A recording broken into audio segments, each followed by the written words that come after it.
Hai, nama saya Chong Wei. Saya berumur 18 tahun. Saya mengambil kurs Business Administration di International College of Advanced Technology Sarawak, SKIRS MIRI.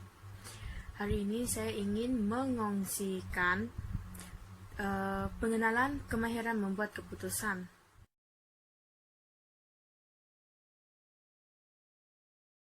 Di sini saya ingin mengongsikan tentang pengenalan kemahiran membuat keputusan.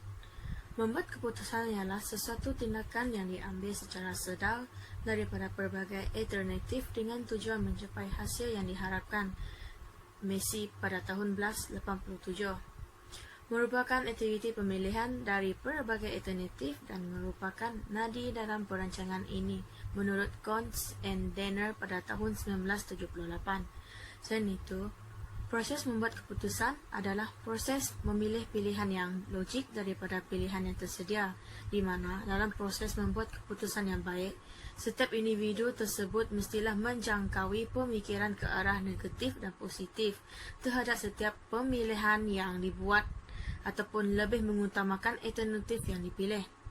Di samping itu, proses membuat keputusan lebih berkesan jika individu boleh menilai masa depan terhadap pilihan yang dibuatnya, kemudian berdasarkan item yang dipilih, maka ia dapat menentukan pilihan yang terbaik setiap keadaan, situasi dan sekeliling.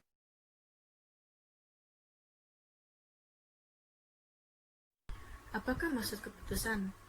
Maksud keputusan adalah pilihan dibuat dari alternatif yang ada. Selain itu, apakah maksud membuat keputusan? Membuat keputusan merupakan proses mengenal pasti masalah dan kesukaran dan menyelesaikannya.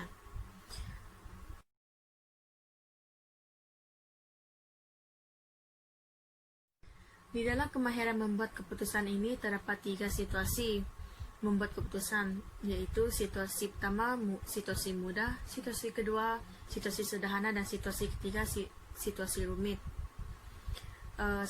Contoh pertama bagi situasi mudah adalah nak pakai baju apa. Contoh kedua, nak makan apa hari ini. Dan situasi yang sederhana, contoh yang pertama, pilih sambung belajar ataupun bekerja. Contoh kedua, nak sambung belajar dekat mana. Contoh bagi situasi rumit, contoh pertama adalah nak melabur di Afrika Selatan ataupun nak bina kampus cawangan.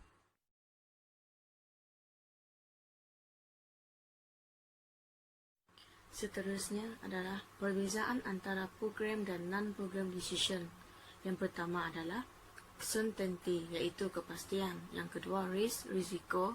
Uncertainty, ketidakpastian. Dan ambiguity, kekaburan. Certainty, iaitu kepastian. Semua maklumat membuat keputusan perlu didapati sepenuhnya. Yang kedua, risk, risiko. Keputusan perlu jelas dengan maklumat. Maklumat yang baik boleh didapati. Dan yang terakhir, hasil masa hadapan yang berkaitan dengan setiap alternatif tertaluk kepada peluang. Uncertainty, ketidakpastian. Pengurus tahu apa maklumat yang ingin dicapai. Maklumat mengenai alternatif dan peristiwa depan yang ada tidak lengkap. Pengurus perlu hasilkan sesuatu kaedah yang kreatif kepada berbagai alternatif. Yang terakhir adalah ambiguity, kekaburan. Keadaan keputusan yang paling sukar, maklumat yang dicapai dan masalah yang diselesaikan adalah tidak jelas. Alternatif adalah sukar untuk ditentukan dan maklumat mengenai hasil tidak tersedia.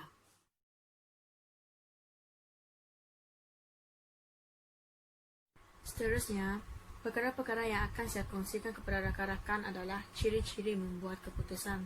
Terdapat 9 ciri-ciri membuat keputusan yang telah saya jumpai. Yang pertama adalah merupakan satu proses yang berlaku secara berterusan. Dan yang kedua adalah pemilihan yang sengaja dan efektif. Yang ketiga, mencipta sesuatu ketentuan atau pendapat. Yang keempat, memerlukan penelitian dan pengetahuan yang mendalam. Dan yang kelima, pemilihan pelbagai alternatif. Yang keenam, jenis keputusan bergantung kepada jenis masalah. Yang ketujuh, tidak ada keputusan yang muktamad dalam menyelesaikan segala jenis masalah.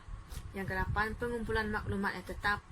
Yang kesembilan, punca masalah biasanya di luar kawalan oleh individu yang membuat keputusan dan sangat mementingkan kreativiti.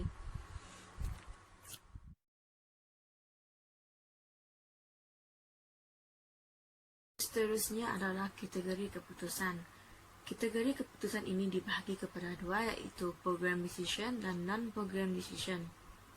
Program decision adalah situasi yang kerap kali berlaku untuk membolehkan peraturan keputusan untuk dibangunkan dan digunakan pada masa yang akan datang. Selain itu dibuat sebagai tindak balas masalah yang berulang.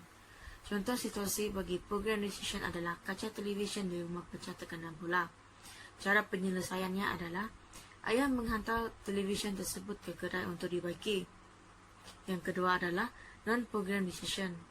Non-program decision ini adalah sebagai tindak balas ke unit kurang jelas dan sebahagian besarnya tidak berstruktur dan mempunyai tempat yang penting untuk organisasi. Contoh situasi bagi non-program decision adalah hendak melancong ke luar negara pada cuti sekolah. Cara penyelesaiannya adalah membeli tiket untuk melancong ke luar negara.